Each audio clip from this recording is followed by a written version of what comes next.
Welcome to the NWI.com Political Roundtable for Thursday, August 8th. I'm Robert Blaskowitz, Assistant Managing Editor of The Times. Join with me today Doug Ross, Editorial Page Editor of The Times, and we're going to start off talking about something we talked about last week as well, but it's still in the news, and that is the continued fallout from the Tony Bennett A through F grade change scandal.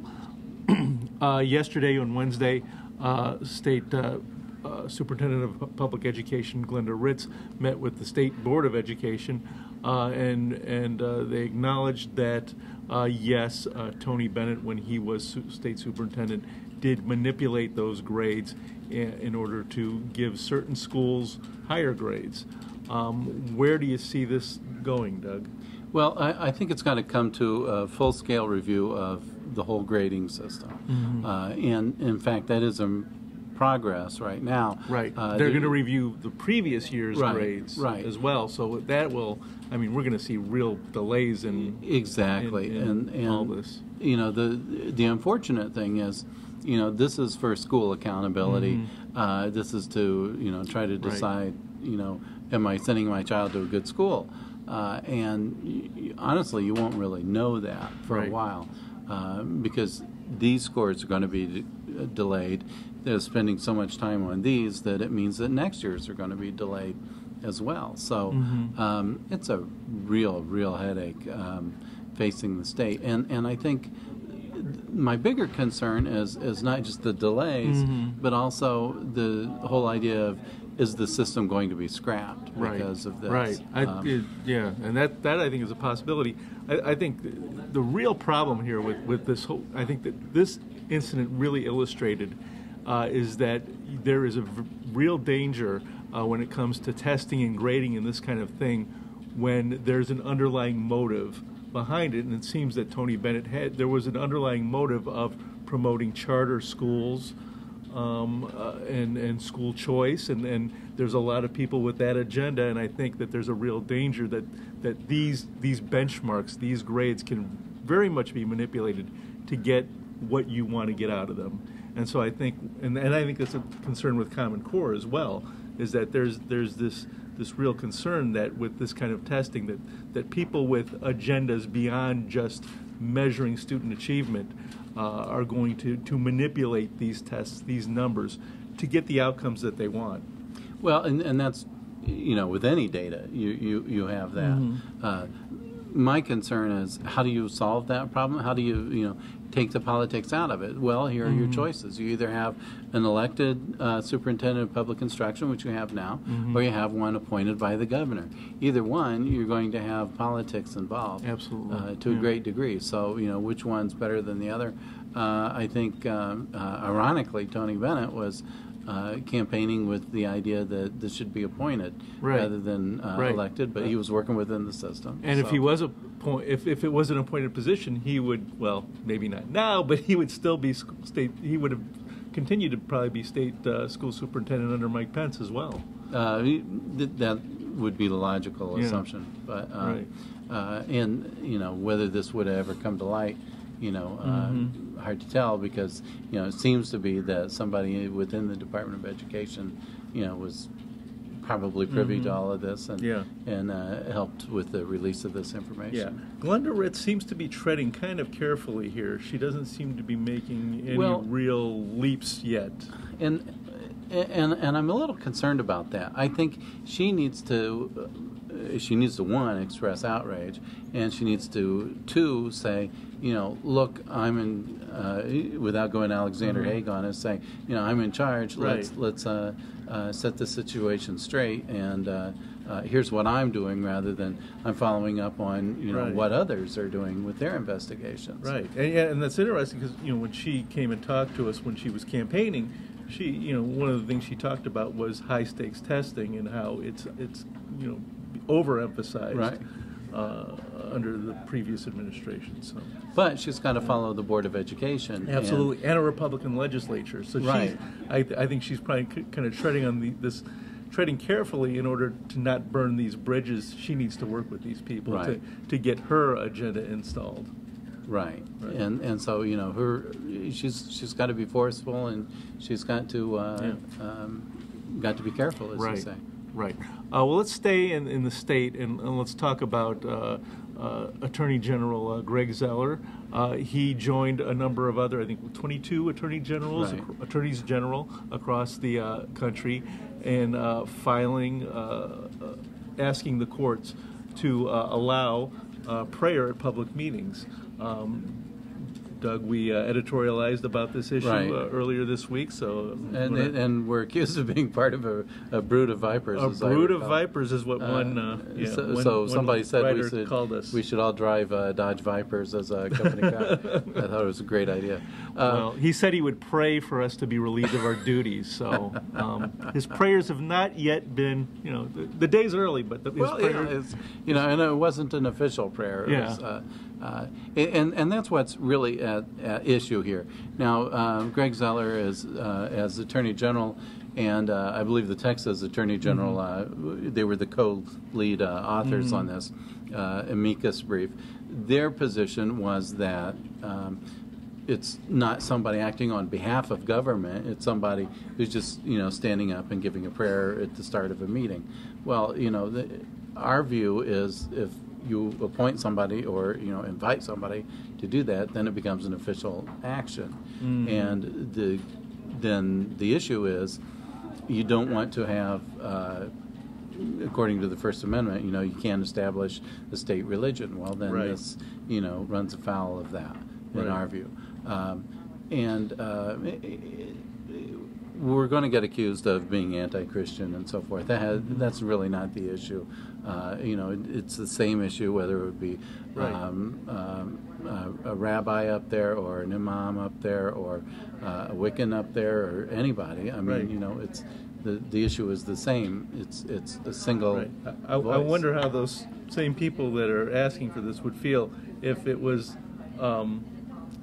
Someone wanting a Muslim prayer said at the beginning of a meeting, asking for that to be done. Yeah, I mean, I got a note from somebody this week saying, hey, by the way, I walked out of a 9/11 remembrance service where one of the sisters at this Catholic church said a prayer to Allah. Well, that's what you're looking at. Yeah, and it's one of the freedom of religion is kind of.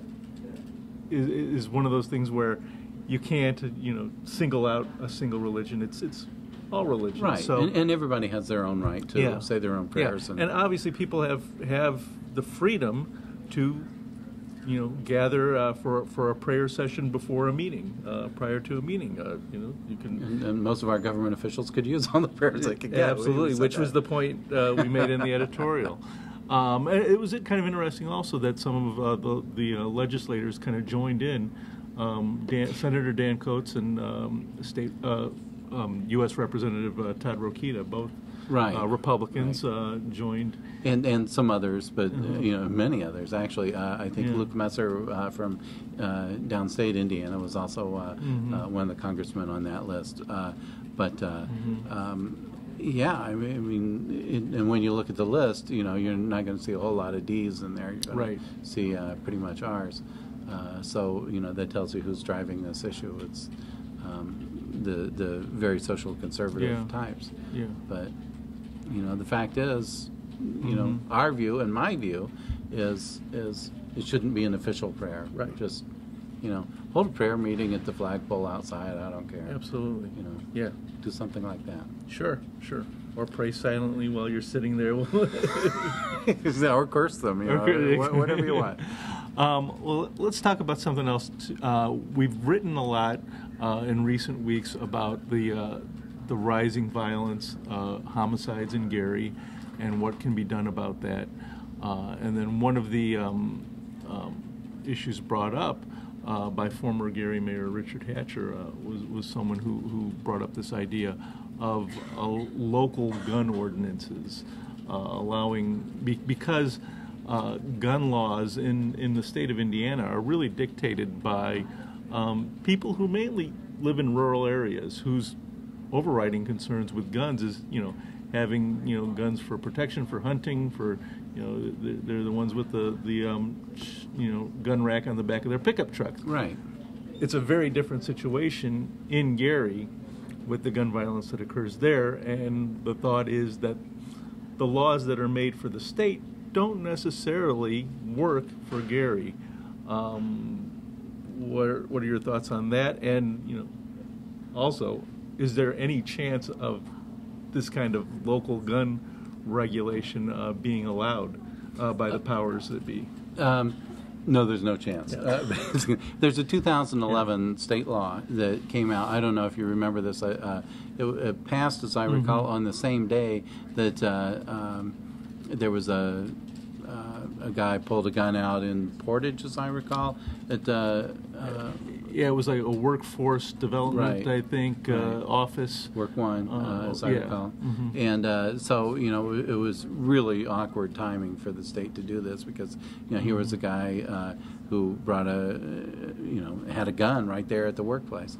Yeah, I think fired a gun. Yeah. It went through the door of the office and didn't hurt anybody, but scared a lot of people. Well, yeah, exactly. Yeah. And so, the issue is, which is going to make you safer? Is it going to be controlling guns, or is it going to be essentially, encouraging guns and say, somebody's waving a weapon at you, you should be able to shoot back? To me, you've got a fundamental question of which is most effective for self-defense, but you've also got a question of, and this is what the Trayvon Martin, George Zimmerman case goes to, is what's the value of a human life? And that's the discussion that's not being brought out here. I mean, at what, in that case it was protecting property. In the case of an issue with Richard Hatcher, it was protecting property and lives. What's the value of a human life, and at what point is it fair game to go ahead and take someone else's life? And that's a discussion that I wish would be brought out in all of this. Well, Indiana is, along with Florida, stand your ground. It has the stand your ground law. So there's that as well, and that's something that has been pushed by conservatives across the country. And Indiana, being a Republican-dominated state right now, installed that law a few years back. So, right, and that's I think going to stay in place at least for the foreseeable future. Yeah, and the politics of it, particularly with it's very difficult, I think, for any Republican legislator to cross the NRA. The NRA still holds a lot of sway, and I think any movement toward allowing some kind of local gun regulations for the city of Gary, it would just be, I think, met with immediate resistance. Right, and that's not to say that there shouldn't be regulations. I mean, I know somebody whose son picked up a gun that was Dad's gun that wasn't, unfortunately secured, and disaster occurred because of that. It was, a real tragedy. And, I hate to say it, but, that's the type of regulation that needs to happen. It just needs to happen at the state or federal level. Yeah. And here's with the local level, I mean, look at a map of Northwest Indiana and drive through Griffith, Highland, Munster, Burns Harbor, Porter, Chesterton. I mean, these cities, are woven together like this.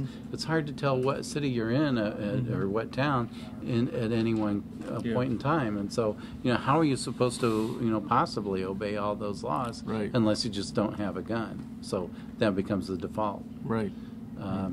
So that's why I don't see this being done at the local level, even if it were allowed. Yeah, it's kind of a non-starter, and it's we're what are we 9 months since Newtown, Connecticut, and it seems like the conversation has kind of stopped on that issue. So, well, that's all the time we have this week. Thank you for watching, and we'll be back next week with another political roundtable.